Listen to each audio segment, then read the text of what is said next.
इंदौर जिले के हाथोद से एक बेहद गंभीर और चौंकाने वाला मामला सामने आया है, जहां भोले भाले ग्रामीण से जालसाजों ने लाखों रुपए की ठगी कर ली और पूरा परिवार आज सड़क पर आ गया है। ग्राम हाथोद निवासी गोकुल सिंह से बैंक में गिरवी रखे मकान का सौदा कर करीब 40 लाख रुपए हड़प लिए गए। आरोपियों ने मकान को 64 लाख रुपए में बेचने का अनुबंध किया और बड़ी रकम वसूल ली। यह सौदा मकान दलाल अजय मिश्रा और वीरेंद्र जैन के माध्यम से अनीता पांचाल और उनके बेटे मोहित व अमन पांचाल से कराया गया। आरोपियों ने भरोसा दिलाया था कि 6 महीने के भीतर बैंक का लोन चुकाकर रजिस्ट्री कर दी जाएगी, लेकिन न तो बैंक का लोन चुकाया गया और न ही रजिस्ट्री हुई। इसके बाद बैंक ने मकान का कब्जा लेकर उसे नीलाम कर दिया। 40 लाख रुपए चुकाने के बावजूद पीड़ित गोकुल सिंह और उनका परिवार आज बेघर हो गया है। आरोप है कि मकान नीलाम होने से पहले ही आरोपी पांचाल परिवार फरार हो गया, जबकि दोनों दलालों ने भी जिम्मेदारी से पल्ला झाड़ लिया। पीड़ित का कहना है कि उन्होंने अपनी जमा पूंजी, संपत्ति बेचकर और दोस्तों से उधार लेकर यह रकम दी थी, लेकिन उनके साथ विश्वासघात किया गया। गोकुल सिंह ने कई बार हाथोद थाने में शिकायत दर्ज कराई, लेकिन अब तक कोई ठोस कार्रवाई नहीं हुई। अब पीड़ित ने मामले को पुलिस के वरिष्ठ अधिकारियों और इंदौर कलेक्टर तक पहुंचाने का फैसला किया है। पीड़ित का दावा है कि उनके पास सभी जरूरी दस्तावेज, सबूत और गवाह मौजूद हैं। सवाल यह है कि क्या पीड़ित को मिलेगा न्याय या फिर जालसाज खुलेआम कानून को चुनौती देते रहेंगे। स्टार्ट हुए तो बताना। हाँ जी, आपका नाम? गोकुल पिता हरि सिंह खेर, ग्राम हाथोद। ओके, तो क्या समस्या हुई है गोकुल जी आपके साथ में, जो ये धोखाधड़ी किस प्रकार से हुई है? मैंने 2021 में जमीन बेची थी। जमीन बेच के मैं वीरेंद्र कुमार अनोखी लाल जी के यहाँ काम करता था जी। उनके यहाँ गया, मैंने सेठ जमीन बेची, मेरे को मकान जमीन कुछ भी दिला दो, उन्होंने ये मेरे को मकान दिलाया। इस मकान का सौदा करा हमने, ये 15/10/2021 को। इसमें अजय मिश्रा दलाल है और वीरेंद्र कुमार जी की दुकान पे सौदा हुआ।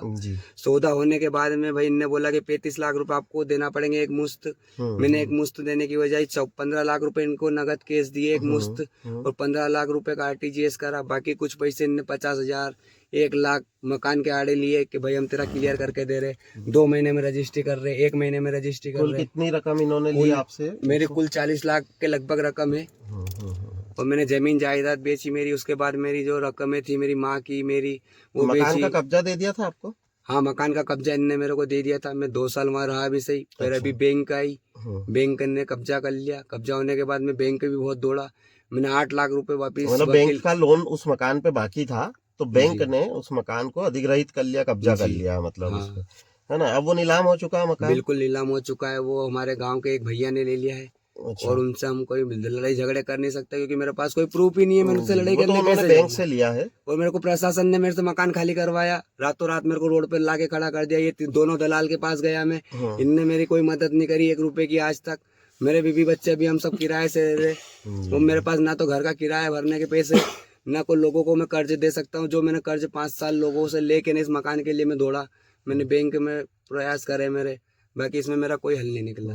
मैं जबलपुर DRT तक इन भैया उनकी मदद के साथ गया कि इसमें कुछ हल हो जाए, पर इन 2 मोहित पांचाल, अनीता पांचाल जी और अमन पांचाल, ये तीनों माँ बेटे, इन तीनों माँ बेटों ने मेरे को परसों दिन तक झांसे देते रहिए ये कि हम तेरा मदद कर रहे, 2 लाख आ रहे, हम तेरे को दे रहे, 5 लाख आ रहे दे रहे। मेरे मासाजी से 40 लाख आ रहे दे रहे। इनके मासाजी और ये 10 लोग आए भी थे बीच में। इन्होंने मेरे ऊपर दबाव भी बनाया। मैंने दबाव में हाँ भी करी थी कि मैं 40 लाख रुपए मेरे दे दो मेरे को आप, मैं ब्याज व्याज नहीं लूंगा, मकान छोड़ दूंगा। तो भी इन्होंने हाँ करी थी। फिर ये नहीं आए, फिर मेरे को दादागिरी बता रहे, और अब ये धीरे धीरे भग गए।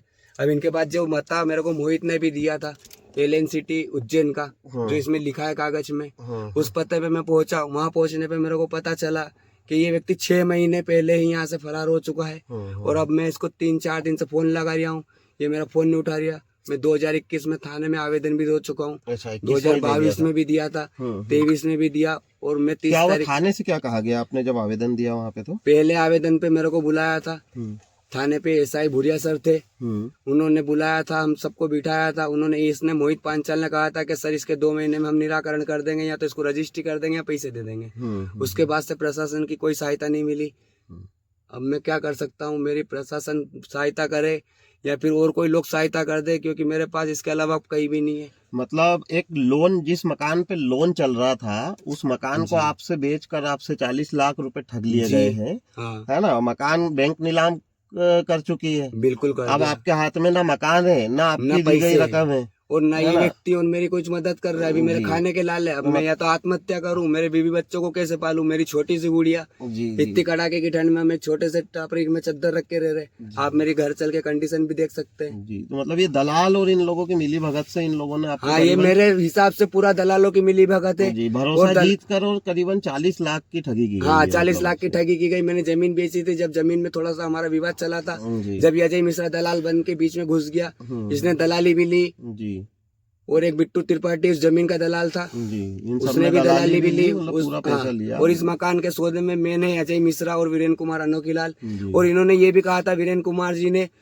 मेरे मुन्ना सेठ, इनके हमें कपड़े की दुकान है, इनकी लोकप्रिय वस्त्रालय में मैं काम करता था। इन्होंने कहा था कि भाई अगर ये तेरे 35 लाख 40 लाख अगर कोई नहीं देगा तो मैं दूंगा। और अब वो कह रहे कि तेरे से बने जो कर ले, आत्महत्या करना मरना जो तेरे को करना हो कर ले। मैं इनके के पास पैसे लेने जाता हूँ तो मेरे को ये कोई जवाब ही नहीं। अजय मिश्रा के घर में कल परसों भी गया, मैंने फोन पे भी इनसे माथापच्ची करी, तो वो मेरे को कह रहा जा रहे तेरे से बने जो कर ले, थाने पे चले जाए, ये वो मेरे को बहुत गाली गलौज करी। और उसने ये कहा कि तेरी माँ को और तू मेरे घर आ जाएगा तो तेरे को मार देंगे हम। जी ये मतलब अजय जान मिश्रा से ने मारने कहा। की भी धमकी दी जी बिल्कुल, अजय मिश्रा ने दी। और मेरा अब ये अंत हो गया कि अब मैं क्या करूं, तो कोई मेरी मदद जरूर करे, प्रशासन करे या कोई भी आके मेरी मदद करे। जी। प्रशासन से आपकी क्या मांग है कि आपकी जो रकम जो आपने दी है इन लोगों ने जो ठगी की है आपके साथ में, वो कम से कम रकम वापस दिलवाई जाए या फिर इन पे 420 का मुकदमा दायर मेरी कर इन्हें जेल रकम, मैं पहुंचाई जाए। प्रशासन से एक हाथ जोड़ के अनुरोध करता हूँ कि मेरे जो 40 लाख रुपए के लगभग जो दिए हैं, मैं इसमें लिखित है, कोई झूठ साज नहीं है। जी वो मेरे पैसे ब्याज सहित मेरे को जो भी सरकारी ब्याज देगी वो मेरे को पैसे दिला दो, या फिर इन सभी को ऊपर 420 करो पांचों पे, जी या फिर मैं आत्महत्या कर लूं। अगर आप कोई मदद नहीं कर सकते तो मैं, मेरी माँ शिव कन्या बाई, मेरी पत्नी पूजा खेर, मैं गोकुल खेर, मेरी बच्ची दिव्यांशी खेर, मेरी बच्ची यशवी खेर, हम पांचों जहर खा के मर जाएंगे। और उनका अपराधी मुख्य ये पांचों लोग रहेंगे, वीरेंद्र कुमार अनोखीलाल, अजय मिश्रा, ये दो दलाल, जिसमें से मुख्य मकान के मालिक है अनीता पांचाल, उनका एक बच्चा है अमन पांचाल और मोहित पांचाल। इन पांचों के ऊपर कार्रवाई कभी भी प्रशासन करे तो ठीक है। ठीक है, धन्यवाद।